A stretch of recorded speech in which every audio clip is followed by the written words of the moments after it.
Hi everyone, I'm Tom, and today I'm going to be showing you a new puzzle game experience deck of cards that is on Kickstarter right now. The link is in the description to the campaign page where you can see all of the final stuff. I've got a prototype, but you can see what the full vision is going to look like on the campaign page. So this is Carte Rouge, the latest game from the Enigma Emporium, who I did another video for their postcard puzzle games Wish You Were Here and Blowback a few months ago, and their latest thing is a separate entity to those postcard games, although it features similar gameplay, similar puzzle solving, in that this, rather than a set of 6 postcards, and they are jam packed with puzzles and they tell a story as you start to solve those puzzles. This is a deck of 52 cards, I think 52, and a lot of the cards might seem just like standard ones, but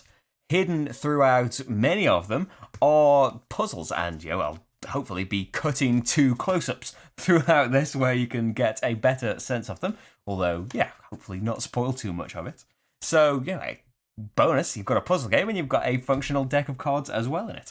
But this, I can't really spoil much in terms of what the puzzles are and the story behind it, but I'll say that it does follow on from the previous games, the Wish You Were Here and Blowback, not in terms of the story or the production of it. This is a nice new innovative thing, really, that it's a big puzzle experience that is jam packed into these cards.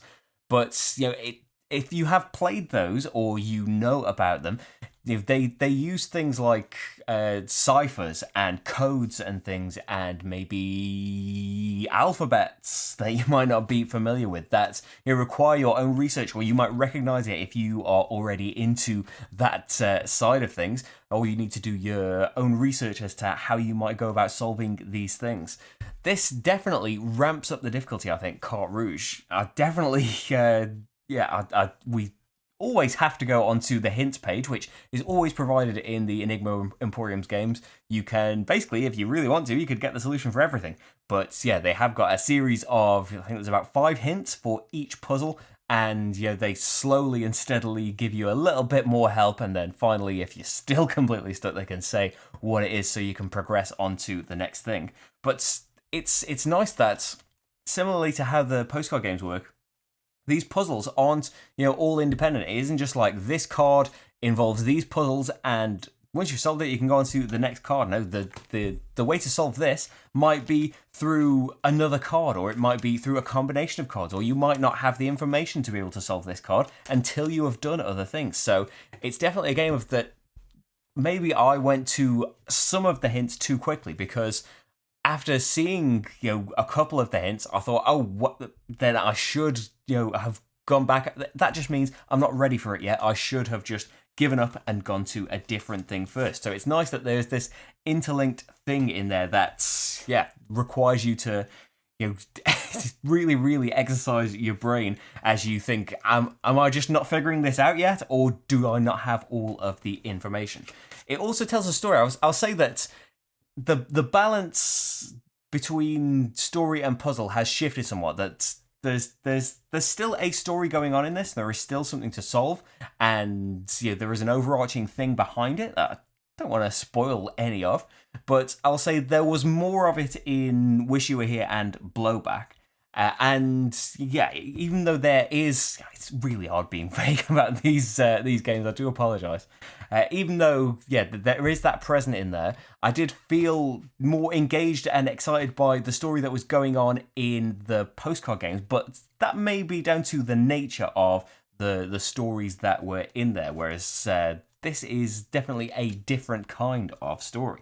This is a mysterious deck of cards that you need to find the secrets of.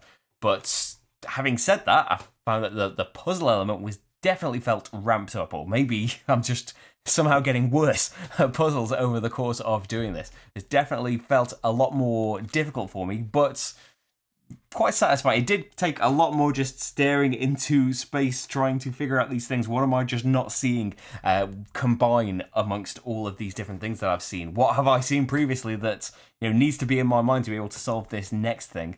It definitely, caused a lot more mental strain, but was really, really satisfying once it finally clicks and you manage to get through the puzzles. I think overall it was probably about 4 hours, maybe between 3 and 4 hours solving it, mostly on my own. I will say that Rachel as well, who was as much of a fan of the postcard games as I was, definitely she felt a bit more aimless in this, that she just couldn't get a handle on where to start and where to go with it.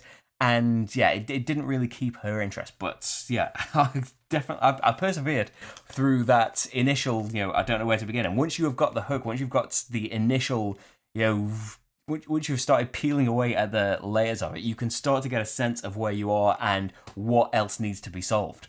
And yeah, I hope that some of this has been useful. There will have been pictures of it anyway throughout the video, some close-ups and stuff of what I'm talking about, because yeah, it's really hard to say without giving much away. I'll say that there's definitely more an emphasis on pure puzzling rather than some of the Googling and some of the real-world things that happened in the other games, but there is still some of that in there. I just feel like, that balance has been shifted. That, maybe that's, if you've played the previous ones and story was the main thing, maybe that's going to be an issue, but I imagine that puzzling is going to be the main draw for you. And yeah, if it's a bigger challenge and a bigger puzzle that you're after, then yeah, Carte Rouge definitely fulfills that. But anyway, I hope that I've maybe drawn your attention to it or piqued your interest, and the campaign page is linked in the description and it'll be on the screen probably. It's probably already been in the corner of the screen and I'm late in that regard, aren't I? Anyway, if it's interested you in any way, check out the campaign page and find out more. That is Carte Rouge. Thanks for watching, everyone, and I've got hundreds of playthroughs on this channel, and hopefully you will find more puzzly things that pique your interest. Bye, everyone.